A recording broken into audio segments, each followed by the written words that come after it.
huu ni uwanja wetu wa vita kama ulivyosema, na sasa tuoneshane silaha zetu.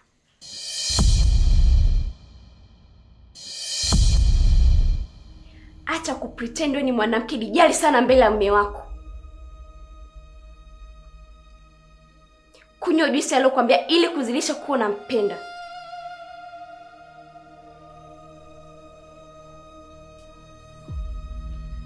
Kunywa? Unahofia nini? Kama kweli unajiamini wewe ndio umetengeneza hiyo juice na hiyo juice ipo salama, basi ipeleke kinywani kwako.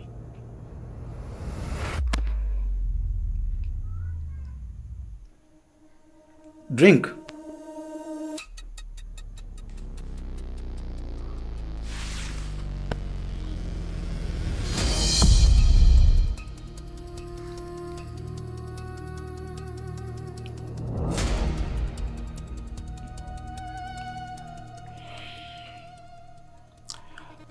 Hii juice sio salama kwa binadamu, kwa sababu kuna vitu umeviweka humu ambavyo vinaweza kumdhuru binadamu. Sasa Doreen, kwa nini unafanya yote hayo? Nini lengo lako haswa? Unataka kuniua?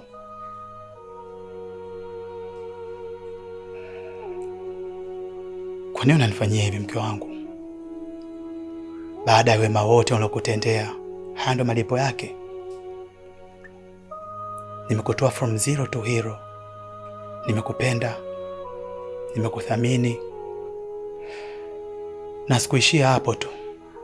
Niliamua kufunga pingu za maisha na wewe, lakini yote hayo umeyasahau. Bado ukapata ujasiri na uthubutu wa kunikia sumu kwenye juice. Kwa unanichukulia mimi kama takataka vile. Sasa nisikilize. Mimi ni kama Che Guevara. Huwezi kunikamata kirahisi rahisi hivyo. Huwezi kunitegea mitego ya kitoto na kunikamata kirahisi hivyo. Huu mtego ulipaswa kumtegea panya na sio mimi. Kwa siku nyingine, kuwa makini kwenye mambo yako unayoyafanya. Mimi ni mastermind, genius. Hii juice nenda kuimwaga.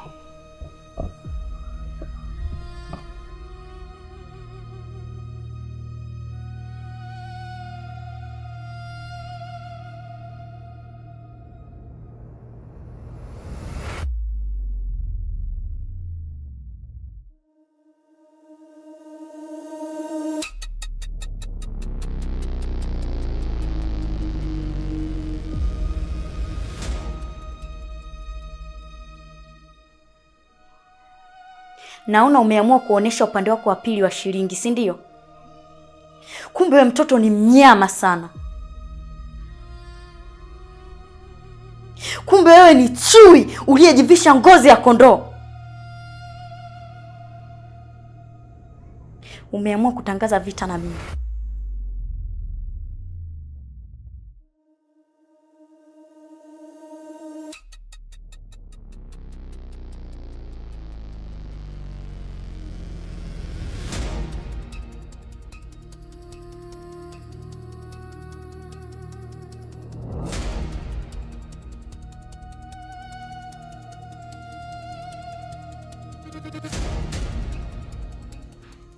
Ni aibu sana kwa mke wa mtu kubeba ujauzito wa mwanaume mwingine nje ya ndoa yake, tena kwa mwanaume anijifanya ni kaka yake. Oh, naona umeingia kwenye uwanja wangu wa vita sasa.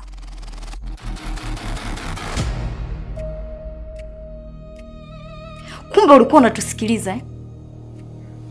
Sasa nataka uniambie, unataka nini kwenye maisha yangu?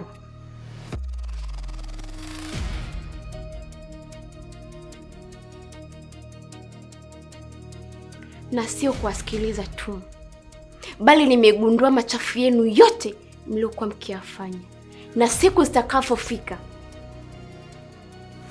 machafu yenu yote nitaanika hadharani.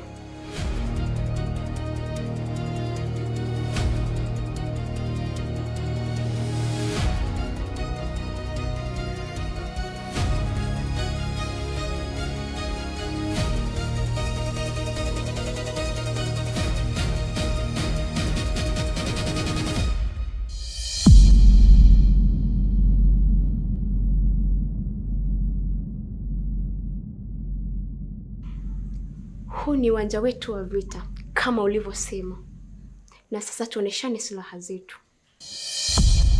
Niachie, unaniumiza! Niachie, unaniumiza!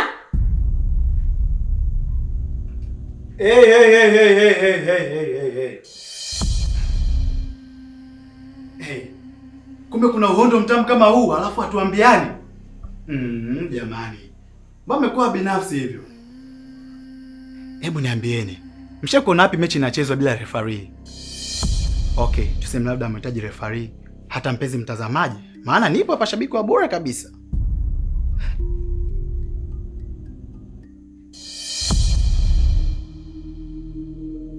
Hivi wewe unajikuta nani? Easy. Calm down.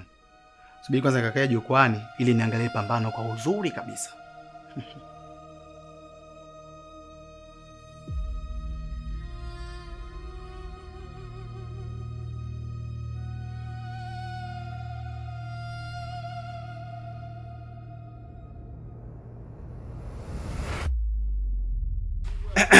Mnaweza kuendelea sasa.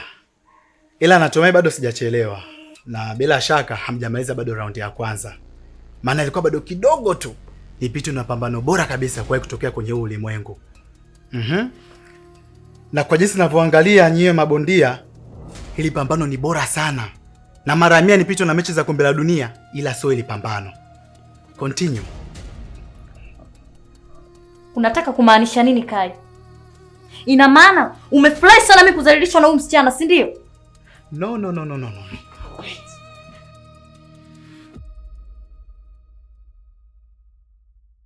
Nachomaanisha hii ni kuwa hili eneo ni dogo sana. Na mkisema mpigane humu, hamtakuwa na uhuru. Kwanza mtanivunjia TV yangu, mtaharibu showcase. Yaani kiufupi, mtanitia hasara kubwa sana. Achaneni kwanza. Tulia, achaneni. Pambano bado halijaanza. Alafu, nilikuwa na wazo. Hivi mnaonaje ili pambano nikaenda kutafuta vituo vya television ili nionyeshe live kabisa kwenye runinga? Nitapiga pesa nyingi sana kwa kutoa hilo wazo. Au nyewe mnasemaje? Yes, nitapiga bingo. Na sio mimi tu. Hata makampuni ya kubeti nayo yatafaidi sana. Kwa sababu odds nyingi zitakuja kwa hiyo house girl na wewe Doreen utapewa odds chache sana. Maana watu wengi wataamini unashinda hii mechi, kumbe vice versa. Hii mechi atashinda Oliver. Kama naona vile Watanzania watavyofilisika na watalaumu mikeka huku chanika.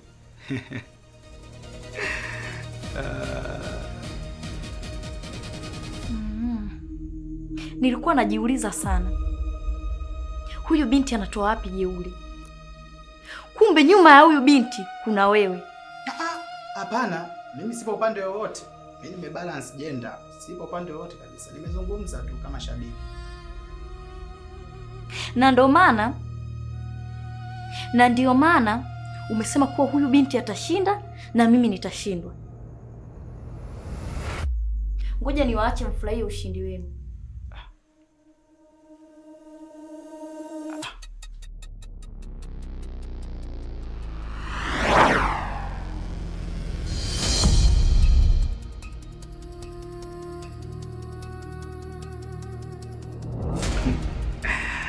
Upo vizuri sana bondia wangu na nipo tayari kwa meneja wako. Sasa sikiliza, wiki ijayo Hassan Mwakinywa na mechi. Kwa nataka nikazungumze naye ili nikualike uje upambane pambano la ufungulizi. Au unaonaje bondia?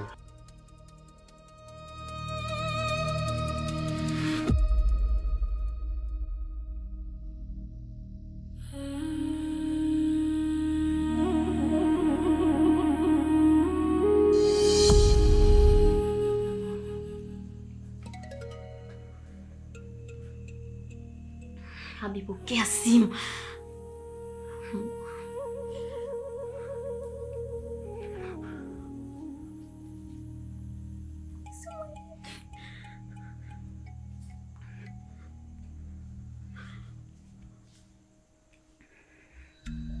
Habipokea simu.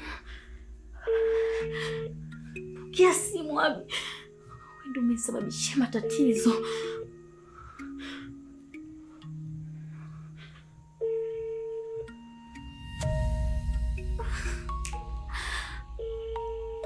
Habipokea simu. Kwani upokee simu? Namba unayopiga inatumika.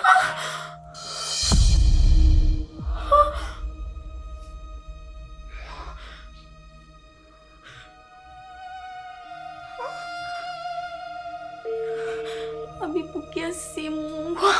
Pokea simu. Wewe ndio umenisababishia matatizo yote. Mungu wangu.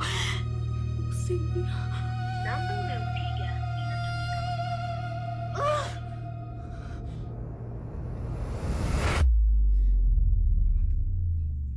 Yaani huyu binti namuua kwa mikono yangu. Haiwezekani. Haiwezekani. Haiwezekani mtoto niliyempokea mwenyewe kutoka huko kijijini kwao Mbwinde haja anipelekeshe mimi kwenye nyumba yangu. Na sitoruhusu mtu yoyote anitoe mimi katika hii nyumba. Nataka kuniharibia ndoa yangu. Kwa nini wananichanganya Mungu wangu? Yaani likitoka jambo hili linaingia lile, likitoka jambo hili linaingia lile. Siwezi kukubali. Mtoto niliyemtoa mwenyewe kijijini, nikamvalisha mavazi ya mjini, leo aje anizidi ujanja. Nitamuua kwa mikono yangu miwili.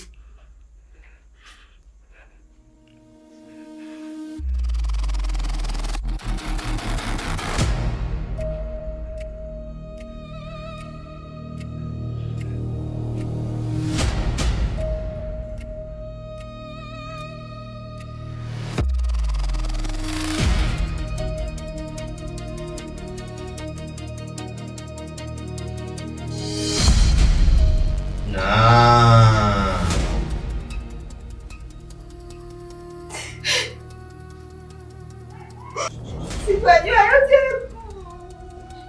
Nisamehe. Nimekosea. Sana mkubwa kosa uroho nimekosea. Nisamehe.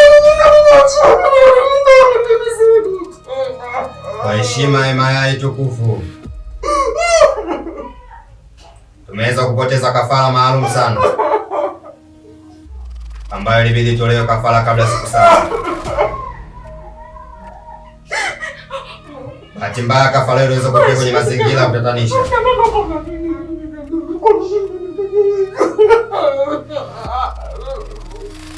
Na huyu mama unayemwona mbele yenu ni mama ambaye amehusika kupotea kwa sadaka hiyo.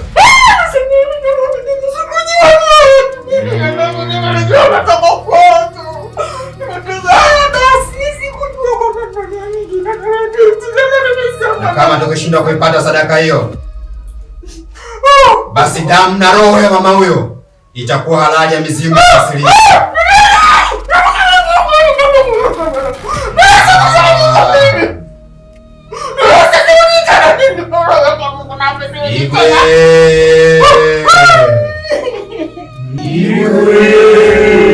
Mama nisamehe, jamani nisamehe. Mimi sirudi tena jamani.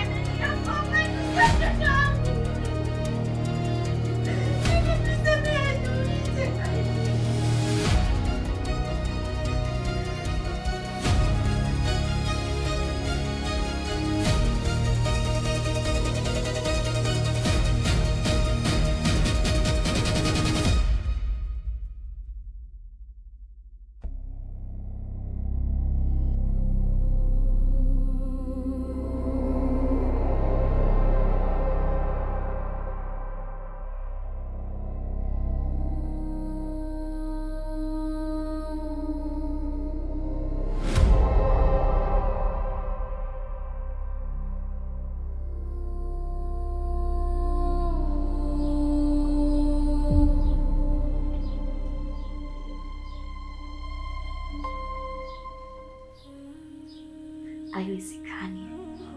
Mtoto aliyekupokea mwenyewe leo uje kutaka kuniharibia familia yangu. Bora niishi na mchawi kuliko kuishi na mnafiki ambaye anataka kuharibu ndoa yangu. Leo nakuua kwa mikono yangu.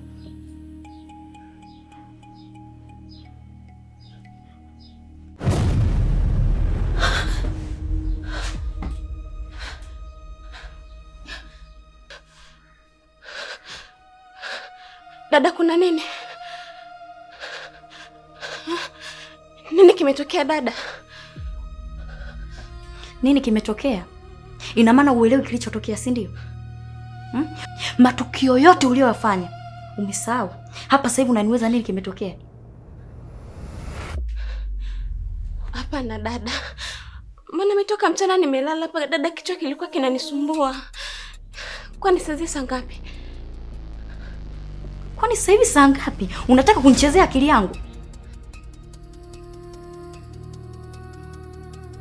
Acha kunichezea akili. Ina maana ujui matukio yote uliyofanya mchana, ina maana ujui kutaka kupigana na mimi, kwenda kumwambia mume wangu kwamba kwenye kinywaji nimeweka sumu, yote hayo yakumbuki? Unaanza kukapa, unachezea mchezo, unaniweza. Kwani sasa hivi saa ngapi?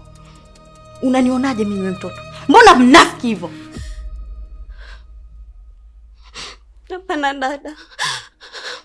Dada, mimi nilichokifanya, mimi nilikuwa nimelala hapa dada, kichwa kinanisumbua.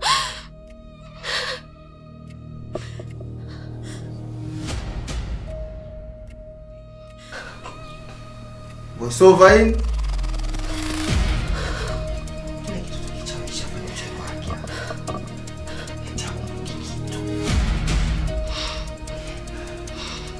Tizame moment, sura icheze doli na tafakari pia najiuliza. Moment kwako Wema. Moment.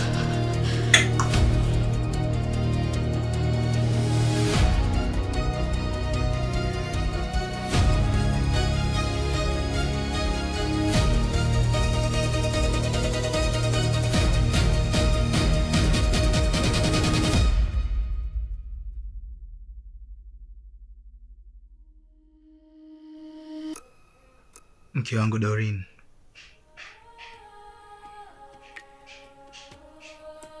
nashindwa kupata usingizi, maana wewe kama chanzo cha usingizi wangu hauna furaha. Unajua, namisi sana zile momenti zetu. Natamani turudi nyuma kipindi kile kabla tujaingia kwenye ndoa.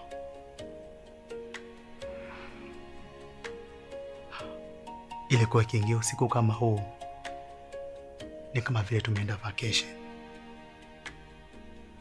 na mara nyingi tulikuwa tukilalamika kuwa usiku ni mfupi sana na panawahi kukucha. Ila yote hayo ni kutokana na raha ambazo tulikuwa tunapeana. Ila siku hizi imekuwa tofauti sana. Tumekuwa tukiishi kimazoea kama dada na kaka.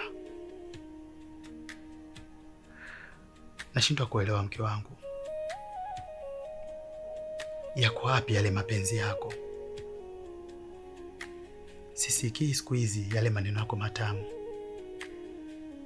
Liko wapi ile tabasamu lako?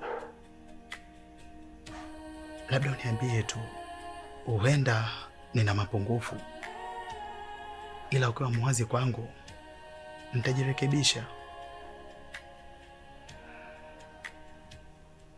Kwa hiyo Doreen, nipo kwa ajili yako. Hebu niambie, shida ni nini? Maana usiku wa leo nakuhitaji sana. Nakuhitaji ukizi haja zangu. Hebu niambie, nakosea wapi baby? Nipo tayari kujirekebisha.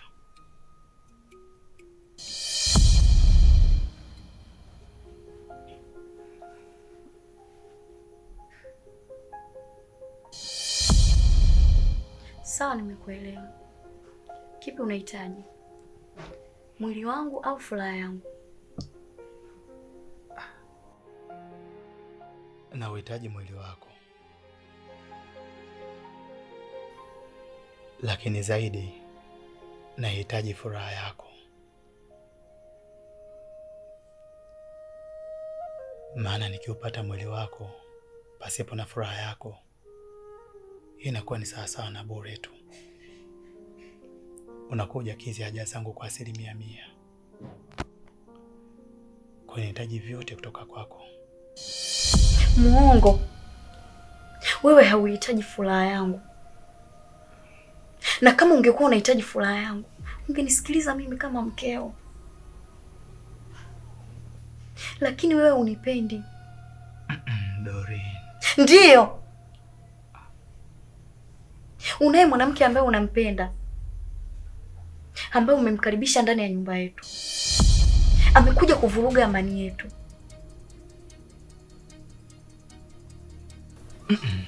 Usifanye hivyo Doreen. Basi tusahau yote yaliyopita. Ila usiku wa leo nakuhitaji sana Doreen. Hapa unaponiona mwili wangu kama mpigwa ganzi Doreen. Naomba nielewe mke wangu. Kale, unataka kufanya nini? Unataka kunibaka, si ndio?